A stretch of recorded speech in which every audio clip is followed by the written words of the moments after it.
Hello students, good evening and welcome back to Gopal study circle. Students, આજે આપણે વિડીયોમાં study કરીશું ધોરણ 7 ગુજરાતી માધ્યમ સ્વાધ્યાય 2.5 રિવિઝન છે ગણિત. એમાં ક્વેશ્ચન નંબર 2 શોધો. ઠીક છે, એમાં પહેલો આપણને એક્ઝામ્પલ આપી દીધો છે 4.8 ભાગ્યા 10. એટલે આ 4.8ને આપણે 10 વડે ભાગવાના છે. How to solve this example, ચાલો તે જોઈએ. તો 4.8 ભાગ્યા 10 પહેલાં તો મેં ક્વેશ્ચન કોપી કરી દીધા, પછી ઇક્વલ્સની સાઇન મૂકીશ. 4.8 અંશમાં અને છેદમાં કેટલા લખું છું? 10 લખું છું. ઇક્વલ્સ શું? હવે આ જે પોઈન્ટ છે એ પોઈન્ટ મારે હટાવી દેવો છે. તો પોઈન્ટ કયા સ્થાન પર છે? એકમ અને દશક. દશકના સ્થાન પર પોઈન્ટ છે, એટલે અંશમાં રહેશે 48 અને છેદમાં રહેશે 10. અને આ નીચેના ઓલરેડી જે 10 છે તો એ એઝ ઇટ ઇઝ, એટલે કે એવા ને એવા રહેવાના છે. Repeat again. એકમ દશક. પોઈન્ટ કયા સ્થાન પર છે? દશકના સ્થાન પર છે. તો તમારે પોઈન્ટ હશે ને છેદમાં ક્યાં મૂકી દેવાનો? 10 મૂકી દેવાનો છે. હવે અંશમાં શું વધ્યું? 48 અને છેદમાં શું વધશે? 10/100.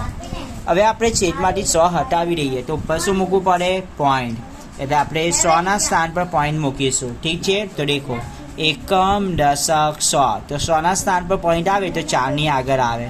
તો 4 અને 8ની આગળ પોઈન્ટ અને એની આગળ કંઈ નહીં તો 0. તો આપનો આન્સર આવ્યો છે 0.48. શું આવ્યો છે? 0.48. પછી આપણને બીજો એક્ઝામ્પલ કયો છે 52.5 ભાગ્યા 10. શું છે? 52.5 ભાગ્યા 10. એટલે કે 52.5ને આપણે 10 વડે ભાગવાનો છે. કેટલા વડે ભાગવાનો છે? 10 વડે ભાગવાનો છે. તો જોઈએ, અહીંયા તમે લખી દઉં છું 52.5 ભાગ્યા 10. ઇક્વલ્સની સાઇન કરીશું, બરાબરની નિશાની. હવે જોઈએ શું કરીએ. તો 52.5 આપણે અંશમાં લખીશું અને ભાગ્યા જ એટલે છેદમાં આપણે શું લખીશું? 10. ઇક્વલ્સ શું? હવે આ જે દશાંશમાં એટલે કે પોઈન્ટ છે ને તે આપણે પોઈન્ટ હટાવી દેવાનો. તો પોઈન્ટ કયા સ્થાન પર છે તે જુઓ. એકમ દશક. દશકના સ્થાન પર પોઈન્ટ છે ને, એટલે 525 અને છેદમાં શું લખીશું? 10. અને આ નીચેના 10 એઝ ઇટ ઇઝ, એટલે કે એવા ને એવા રહેશે. હવે દેખો 525ના છેદમાં 10/100 કેટલા થયા? 100. 10/100 કેટલા? 100. હવે દેખો છેદમાંથી 100 હટાવી દઈએ તો ઉપર પોઈન્ટ રાખવાનો. પણ પોઈન્ટ કયા સ્થાન પર મૂકવાનો? 100ના સ્થાન પર. તો દેખો એકમ દશક અને 100.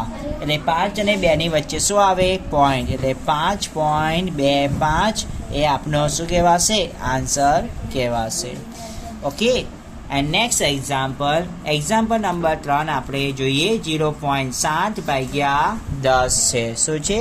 0.7 ભાગ્યા 10. ચાલો આ એક્ઝામ્પલ કેવી રીતે સોલ્વ કરીએ એના જેવો જ છે, એ જ રીત વાપરીશું. 0.7 ભાગ્યા 10 મેં અહીંયા લખી દઉં છું. ઇક્વલ્સની સાઇન કરું છું. 0.7 અંશમાં અને ભાગ્યા કરીને છેદમાં લખવાના તમારે 10. હવે 0.7માં તમે જો પોઈન્ટ છે ને એ કયા સ્થાન પર છે તે જુઓ. તો દેખો એકમ દશક. દશકના સ્થાને પોઈન્ટ છે, એટલે અંશમાં 7 અને છેદમાં કેટલા રહે? 10. અને ઓલરેડી છેદના બીજા 10 હતા એ એવા ને એવા જ રાખીશું. તો અંશમાં શું વધ્યું? 7 અને છેદમાં કેટલા છે? 10/100. કેટલા? 10/100. હવે આ છેદમાં 100 છે તે આપણે હટાવી દેવા છે. તો આપણે ઉપર પોઈન્ટ મૂકવા પડે. પણ પોઈન્ટ કયા સ્થાને મૂકીશું? 100ના સ્થાને. તો દેખો એકમ દશકમાં કંઈ નહીં તો 0, હા. અને 100 એ પોઈન્ટ અને આગળ કંઈ નહીં તો 0. તો શું જવાબ આવ્યો? 0.07. દેખો એકમ દશક 100. બરાબર છે ને? સમજમાં આવે છે? હવે આગળનો એક્ઝામ્પલ છે એક્ઝામ્પલ નંબર 4 33.1 ભાગ્યા 10 છે. શું છે? 33.1 ભાગ્યા 10. ચાલો એક્ઝામ્પલ કેવી રીતે સોલ્વ કરીએ ચાલો તે જોઈએ. તો 33.1ને હું 10 વડે ભાગું છું. તો હું અહીં અંશમાં લખી દઈશ 33.1 અને છેદમાં લખું છું 10. તો હવે દેખો આ પોઈન્ટ હટાવી દઈએ તો કયા સ્થાન પર પોઈન્ટ છે જુઓ. પહેલાં ગણો એકમ દશક. દશકના સ્થાન પર પોઈન્ટ છે એટલે આપણે 331 અંશમાં અને છેદમાં પોઈન્ટના 10 મૂકી દઈએ અને ઓલરેડી બીજા 10 છે આપણે છેદમાં એ ગુણાકારમાં એની સાથે ગુણાઈ જશે. શું આવ્યું અંશમાં 331 અને છેદમાં 10/100. શું આવ્યું 10/100. હવે છેદમાંથી આપણે 100 હટાવવા છે તો ઉપર શું મૂકવું પડે પોઈન્ટ. પોઈન્ટ કયા સ્થાને મૂકીશું 100ના સ્થાને કેમ કે નીચે 100 છે ને છેદમાં એટલા માટે.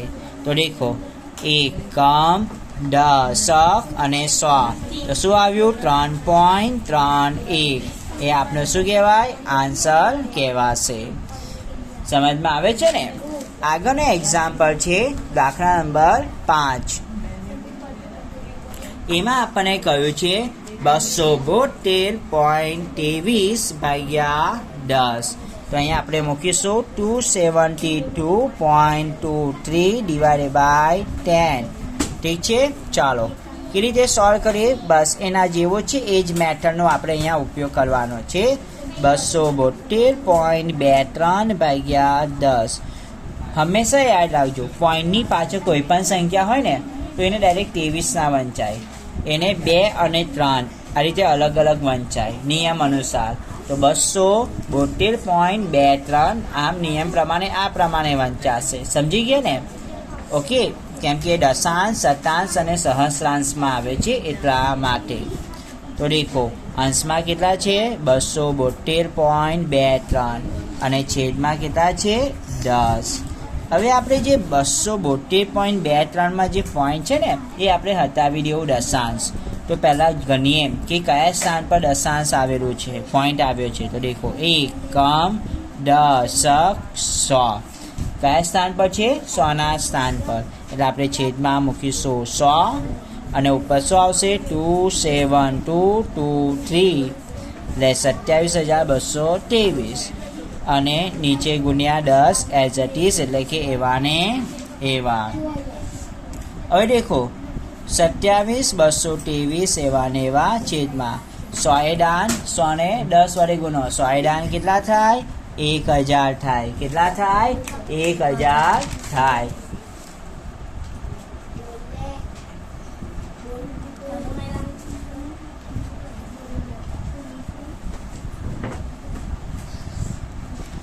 ચલો સ્ટુડન્ટ્સ હવે છેદમાંથી આપણે 1000 હટાવી દઈએ. છેદમાંથી શું હટાવી દઈએ 1000. તો ઉપર શું આવે પોઈન્ટ આવશે 1000ના સ્થાને. તો દેખો અહીંયા કરું એકમ દશક 100,000 એટલે 27 પછી પોઈન્ટ આવે એટલે 27.223 એ આપણો શું આવ્યો આન્સર આવ્યો. શું આવ્યો આન્સર. એ જ પ્રમાણે આગળનો એક્ઝામ્પલ કયો છે 0.56 ડિવાઇડેડ બાય 10 એટલે 0.56 ને તમારે 10 વડે ભાગવાનો છે. દાખલા નંબર 6 જુઓ 0.56 ડિવાઇડેડ બાય 10. ચાલો કેવી રીતે સોલ્વ કરીએ તે જોઈએ. તો 0.56 ડિવાઇડેડ બાય 10 મેં લખી દઉં છું. હવે દેખો એકમ પહેલાં તો 0.56 ને આપણે અંશમાં લખીશું અને છેદમાં 10. ઠીક છે. પોઈન્ટ કયા સ્થાન પર છે ગણો એકમ દશક 100ના સ્થાન પર છે એટલે અંશમાં 56 અને છેદમાં 100 અને આ ગુણ્યા 10 તો એવા ને એવા. સમજમાં આવે છે ને. હવે દેખો 56 એઝ ઇટ ઇઝ એટલે એવા ને એવા રહેશે. 100 દાન કેટલા થશે 1000. 100 દાન કેટલા થાય 1000. હવે છેદમાંથી 1000 આપણે હટાવી દઈએ તો ઉપર 1000ના સ્થાને પોઈન્ટ આવશે. પોઈન્ટ મૂકીશું. તો દેખો એકમમાં 6 દશકમાં 5 એકમ દશક 100 અને 1000 પોઈન્ટ. કેમ કે 100ના સ્થાન પર કંઈ નથી એટલે આપણે 0 મૂકવાનું અને એની આગળ કાંઈ નહીં તો આપણે શું મૂકી દઈશું 0. તો આપણો આન્સર આવ્યું છે 0.056. ઠીક છે. હવે આપણે 7મા નંબરનો એક્ઝામ્પલ જોઈએ 3.97 ડિવાઇડેડ બાય 10. ઠીક છે. તો 3.97 ને આપણે 10 વડે ભાગવાનો છે. ચાલો કેવી રીતે ભાગીશું લેટ્સ સી. તો 3.97 ભાગ્યા 10 તો આપણે અંશમાં લખીશું 3.97 અને ભાગ્યા 10 એટલે મેં લખી રહ્યો છું છેદમાં 10. હવે છેદમાં 10 છે, ઉપર પોઈન્ટ આપ્યા છે, પણ પોઈન્ટ કયા સ્થાન પર છે જુઓ તો ગણીએ આપણે. એકમ, દશક, 100. 100ના સ્થાન પર પોઈન્ટ છે એટલે આપણે અંશમાં લખીશું 397 અને છેદમાં 100 અને આ ગુણ્યા 10 એવા ને એવા રહેશે. આગળ જોઈએ તો અંશમાં 397 એવા ને એવા, છેદમાં 100 દાન 1000. 100 દાન શું આવે? 1000. હવે છેદમાંથી આપણે 1000 હટાવી દઈએ તો ઉપર પોઈન્ટ આવશે, પણ કયા સ્થાન પર આવશે? 1000ના સ્થાન પર. તો દેખો એકમ, દશક, 100, 1000 એટલે 0.39 અને 7 આપનો શું આવ્યો? આન્સર. સો આઈ હોપ કે તમને આ બધા દાખલા ખબર પડી હશે. આની સાથે ક્વેશ્ચન નંબર 2 માં જે શોધોની જે કિંમત હતી એ આપણે સોલ્વ કરી દીધી. Okay, so good luck and best of luck for this work and please share and subscribe my YouTube channel. Thank you students.